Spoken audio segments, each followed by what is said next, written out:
Let's continue with the fourth position when the object is at the center of curvature of the mirror. So we'll place the object at C and again take both the rays. The first ray parallel to the principal axis which passes from the focus. The second ray again starting from A, passing from the focus, becoming parallel to the principal axis. You'll find the image will be formed again at C position. But make sure your measurements are correct. Then only you'll be able to get this position correctly.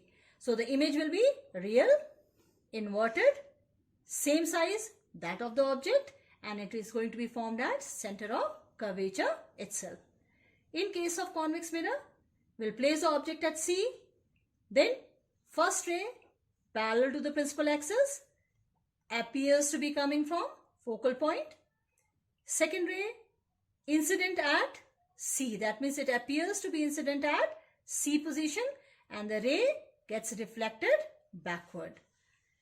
Both the rays on extending further, we find the image is going to be formed at the point between P and F, and A dash, B dash will be the image.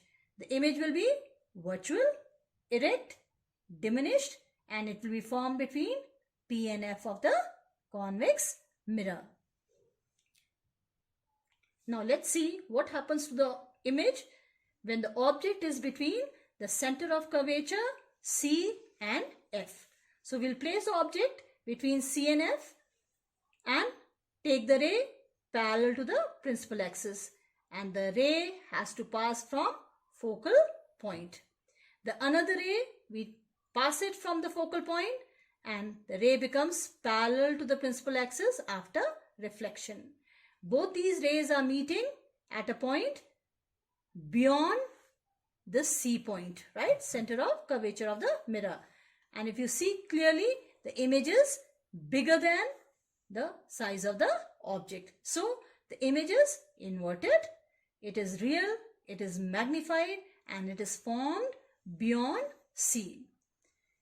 In case of convex mirror, when we place the object between C and F, we find the first ray will be taking parallel to the principal axis and it gets reflected and appears to be coming from focal point. That means the ray is coming to the mirror, mirror reflects it back.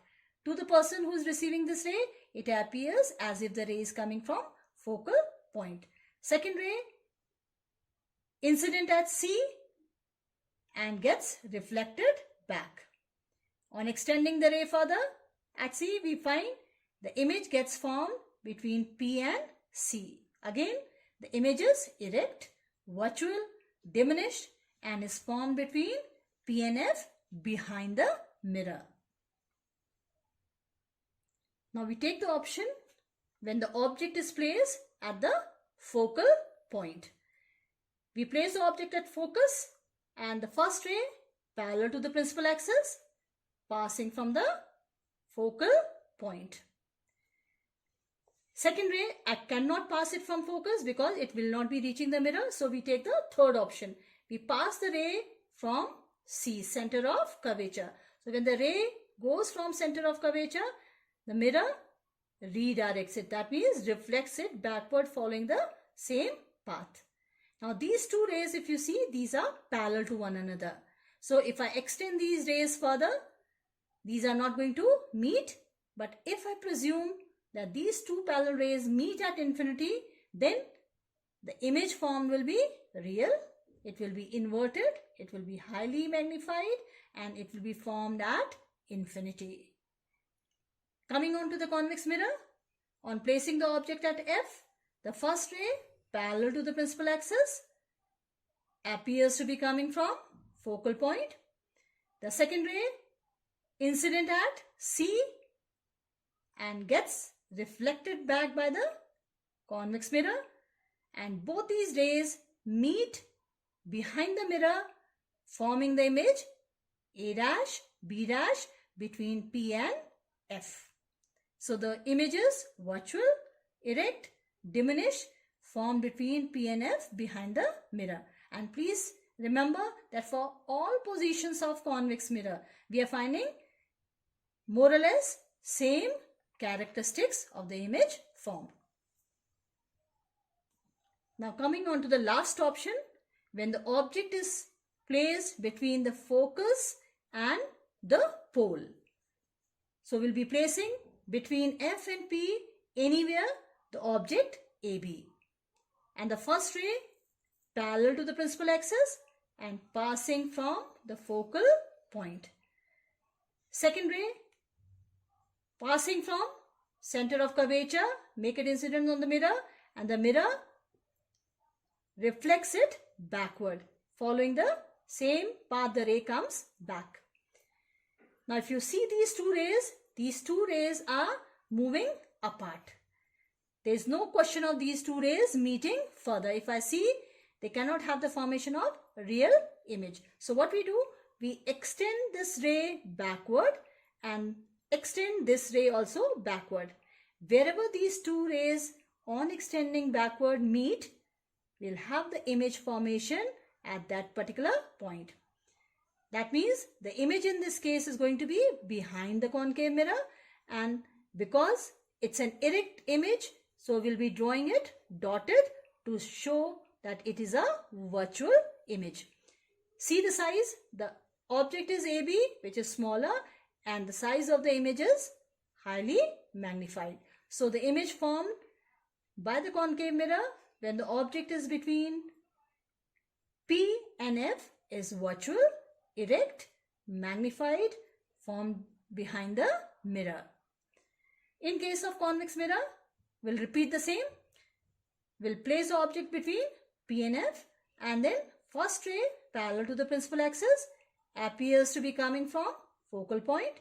Second ray incident at C, and the mirror reflects it backward. Wherever the two rays on extending backward meet, we have the image formation as A dash, B dash. The image will be virtual, erect, diminished, and will be formed behind the mirror between P and F. The expression for the spherical mirrors, that means the formula for the spherical mirrors will be using 1 by F is equal to 1 by U plus 1 by V, where F is the focal length, U is the object distance, and V is the image distance. That means while solving the numerical problems, we'll be making use of this particular formula. For concave mirror, the values of U and F are always going to be negative, while the value of V is going to be negative for a real image and positive for a virtual image. Whereas for a convex mirror, the value of U is always negative because the object is always in front, so that is going to be taken as negative, and the values of V and F are always positive because the focal point and the image is always formed behind the mirror. There's another term which you have to remember is linear magnification, and it is known as the ratio of height of the image to the height of the object.